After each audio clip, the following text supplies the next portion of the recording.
सभी defence pensioner बंधुओं को मैं Narendra Kumar wellness consultant entrepreneur trainer living happily की इस श्रृंखला में जिसमें कि स्पर्श की ट्रेनिंग दी जा रही है निःशुल्क बिल्कुल मुफ्त, मैं स्वागत करता हूं।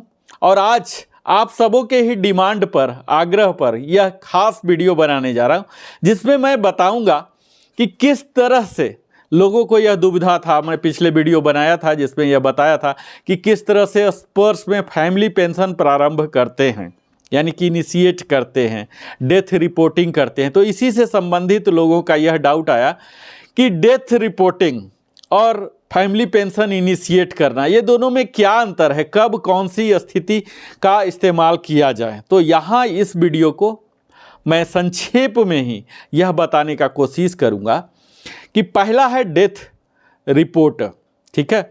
ये दोनों काम, चाहे रिपोर्ट डेथ हो या इनिशिएट फैमिली पेंशन हो, दोनों के लिए स्पर्श में लॉगिन करना जरूरी नहीं है। यह स्पर्श के प्री लॉगिन पेज में ही, सर्विसेज में ही अवेलेबल है। सबसे पहला तो यह जान लीजिए, क्योंकि स्पर्श यह मान रही है कि पेंशनर जो थे वो तो डिजीज हो गए, अब वो नहीं रहे, तो हो सकता है कि उनका यूजर क्रेडेंशियल भी गुम हो गया हो, तो इसे दूसरे लोगों के द्वारा ही करना है और उनके पास वो क्रेडेंशियल होगा नहीं। कई बार हो सकते हैं कि स्पाउस के पास भी वो क्रेडेंशियल ना हो, तो इसे लॉगिन करने से पहले ही प्री लॉगिन पेज में ही मिल जाता है। तो यहाँ क्या औचित्य है रिपोर्ट डेथ का, तो सबसे पहला यह जान लीजिए कि रिपोर्ट डेथ तब करना है कि सबसे पहला तो जैसा नाम से ही पता लग रहा है कि उनकी मृत्यु हो गई है। मृत्यु हो गई है, उसके बाद फैमिली पेंशन शुरू कराना है, यानी कि कोई दावेदार है। सबसे पहला तो यह है रिपोर्ट डेथ का कि उनका जो रेगुलर पेंशन आ रहा था उसे यथाशीघ्र बंद कर दिया जाए। दूसरा यह है कि इसके बाद जो फैमिली पेंशनर हैं, यानी कि जो स्पाउस हैं, उन्हें पेंशन दिया जाए। तो पहले चरण में रिपोर्ट डेथ जब किया जाता है तो उसके लिए ज़रूरी है कि ओरिजिनल डेथ सर्टिफिकेट, चाहे ग्राम पंचायत से या म्यूनिसिपल कॉरपोरेशन से ओरिजिनल कॉपी हो, वो तैयार हो, इसे अपलोड करना होता। तो यह तैयार है तभी करना है। तो इसका मकसद हो गया कि पहला तो मृत्यु हो गई, दूसरा कि फैमिली पेंशन जो स्पाउस हैं उनके लिए स्टार्ट कराना है, या फिर उनके जो स्पाउस हैं वो प्री डिजीज हैं, यानी कि सदा के लिए पेंशन को बंद कर देना है, तब यह रिपोर्ट डेथ करना है। रिपोर्ट डेथ जब होता है तब यह अप्रूवल हो जाता है, यानी कि वेरिफिकेशन होगा। डेथ सर्टिफिकेट जो आपने अपलोड किया इसका वेरिफिकेशन होगा। इसके बाद जब अप्रूवल मिलता है तब इनिशिएट फैमिली पेंशन करना होता है, जो कि स्वतः ही हो जाता है। उसके बाद आपको कार्रवाई करने होते हैं कि उसमें फैमिली पेंशनर जो है उनका अकाउंट डिटेल्स देने होंगे, आधार देने होंगे, पीपीओ भी देने होंगे जिसमें वो नाम लिखा हुआ है और वो सेम नाम आधार में होना चाहिए, पैन में होना चाहिए। ये सब प्रॉपर केवाईसी होगा, तब इनिशिएट होता है फैमिली पेंशन का। जो कि दूसरा है initiate family pension. Initiate family pension ये भी मरने के बाद ही होगा, इसमें भी डेथ सर्टिफिकेट चाहिए, इसे भी अपलोड करना होगा। लेकिन ये होता है उनके लिए जो कि उनके डिपेंडेंट हैं, फादर, मदर या कोई चाइल्ड हो सकते हैं। कई बार संतान होते हैं जो कि 21 साल से कम या 25 साल से कम हैं, अनमैरिड हैं या विडो हैं, डाइवर्सी हैं, उन्हें पेंशन जब प्रारंभ कराना होता है अदर देन स्पाउस, तब इनिशिएट फैमिली पेंशन को किया जाता है, जिसमें कि यह भी डेथ रिपोर्टिंग से ही होगा स्टार्ट। इसके लिए भी आपको ज़रूरी है कि उनका डेथ सर्टिफिकेट ओरिजिनल हो। फिर जिनके लिए इनिशिएट किया जा रहा, चाहे उनके पेरेंट्स हों, फादर मदर हों, या डिपेंडेंट, अनमैरिड या डाइवर्सी, इस तरह से विडो स्पेशली महिलाओं के लिए होता है, बच्चों के लिए 25 साल तक, और बच्चियों के लिए तब ताउम्र जब तक वो अनमैरिड हैं या डाइवर्सी हैं, विडो हैं, तब तक मिल सकता है। तो ये सब इनिशिएट जब करना है तो इनिशिएट फैमिली पेंशन। तो यह तो मूल दो अंतर है जो कि आप सबों की दुविधा दूर कर देगी। और यह भी बता दूं कि यह नॉन रजिस्टर्ड यूजर के लिए, इसके लिए आपको यूजर क्रेडेंशियल की ज़रूरत नहीं है। तो यह इसके साथ ही यह बता दूं कि इनिशिएट फैमिली पेंशन जब करते हैं तो इसके साथ ही इसके लिए रिपोर्ट री मैरिज ऑफ विडो ये भी करना होता है कि अगर रीमैरिज कर लिए हैं तो उनका पेंशन बंद हो जाएगा, डिस्क्वालिफिकेशन हो जाते हैं।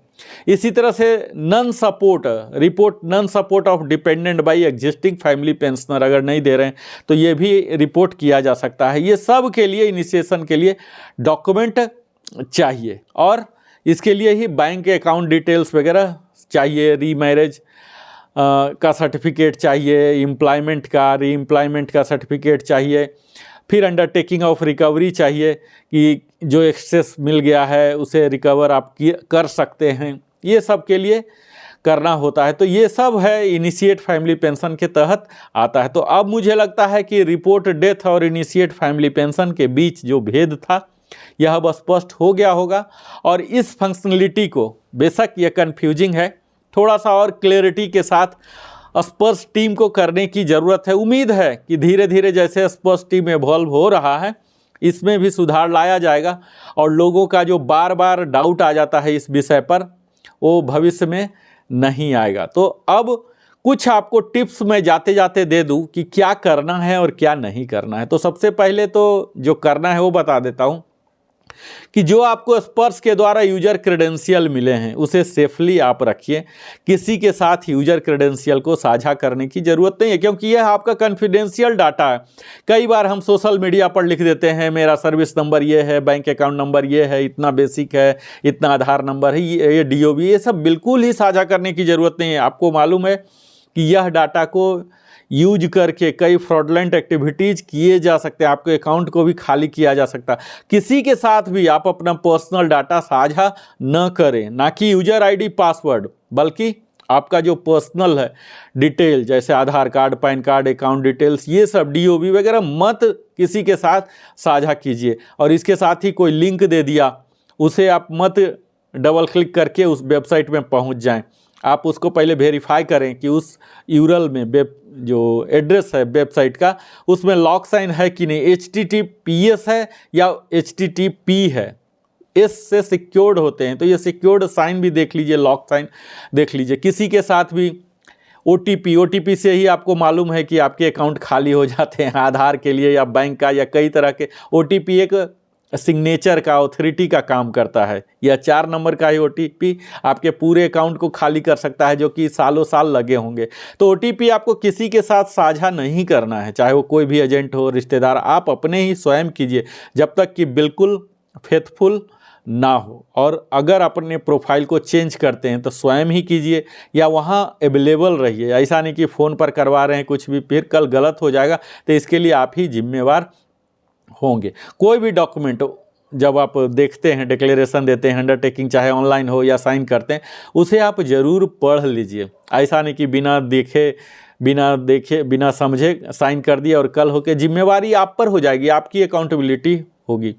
इसके साथ ही आप जब स्पर्श में देखते हैं वहाँ व्यू प्रोफाइल सेक्शन है, यहाँ आप देख लीजिए कि MACP ग्रेड जो है, आपका जो रैंक है, क्वालिफाइंग सर्विस है, ये सब सही है। कम्यूटेशन डेट जो माइग्रेशन से पहले बैंक के पेंशन स्लिप में आता था वही है या चेंज हो गया है। रिस्टोरेशन डेट बड़ा ही महत्वपूर्ण है, यह 15 ईयर्स होता है। लोगों को यह डाउट होता है कि रिटायरमेंट से 15 ईयर, रिटायरमेंट से 15 ईयर्स नहीं है।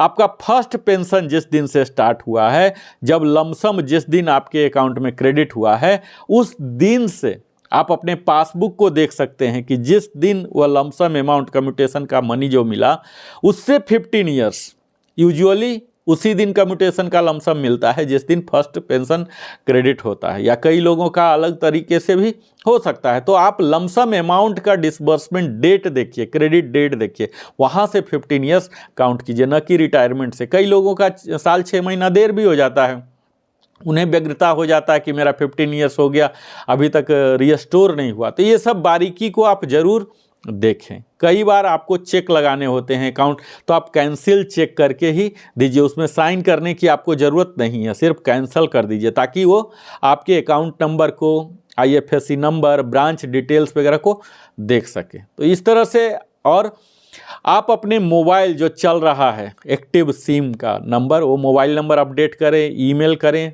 पैन नंबर, आधार नंबर, बैंक अकाउंट, ये सब बिल्कुल ही मेटिकुलसली चेक कर लें। और जब भी कोई SMS आता है इसे आप ज़रूर देखें कि ये फिक्सियस है, कहीं स्पैमिंग तो नहीं है, ईमेल वगैरह देख लें कि ये सही है, पेंशन क्रेडिट होता है मंथली। इस तरह से अगर आप थोड़ा सा सजग रहते हैं तो आपको कोई धूर्त नहीं बना सकता, फ्रॉडलेंट एक्टिविटीज़ नहीं होगा। तो मुझे उम्मीद है यह वीडियो आप सबों को ना कि रिपोर्ट डेथ और इनिशिएट फैमिली पेंशन में भेद बताया होगा, बल्कि और भी कई तरह के यूजफुल टिप्स आपको दिए होंगे जिससे आप बचे रहेंगे, सुरक्षित रहेंगे, फाइनेंशियली भी सेफ। चूँकि फौजी आदमी हैं हम लोग, शारीरिक रूप से तो सुरक्षित रहते ही हैं, फाइनेंशियल भी रहना है। जैसे जैसे हमारी डिजिटल लिटरेसी बढ़ रही है इस तरह से फ्रॉडस्टर्स का भी बढ़ रहा है। इससे सचेत रहने के लिए मूल मंत्र यही है कि अपने यूजर क्रेडेंशियल को किसी के साथ साझा न करें।